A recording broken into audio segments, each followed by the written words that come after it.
სამინისტროს მხარდაჭერით რაჭაში ველო მარათონი გაიმართა, რომელმაც სტარტი ამბროლაულის კულტურის ცენტრიდან აიღო. მარათონი 3 კატეგორიაში: პროფესიონალებში 60 კილომეტრზე, მოყვარულებში 20 კილომეტრზე და ბავშვებში 10 კილომეტრზე ჩატარდა, სადაც მონაწილეობა როგორც ქართველმა, ისე უცხოელმა 100-მდე პირმა მიიღო. თითოეულ მანძილზე გამარჯვებულები როგორც ქალებს, ისე მამაკაცებს შორის გამოვლინდნენ. საპრიზო ადგილებზე გასულ მონაწილეებს ფულადი ჯილდოები გადაეცათ. თითქმის უკვე მასშტაბური სახეა კამშეჯის, მეორედ ჩატარდა და იმედია ასე გაგრძელდება.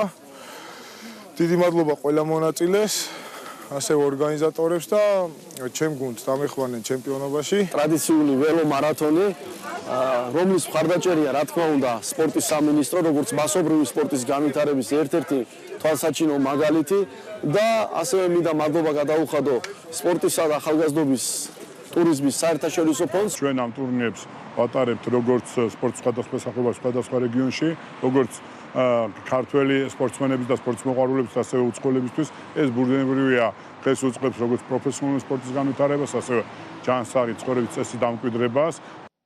საქართველოს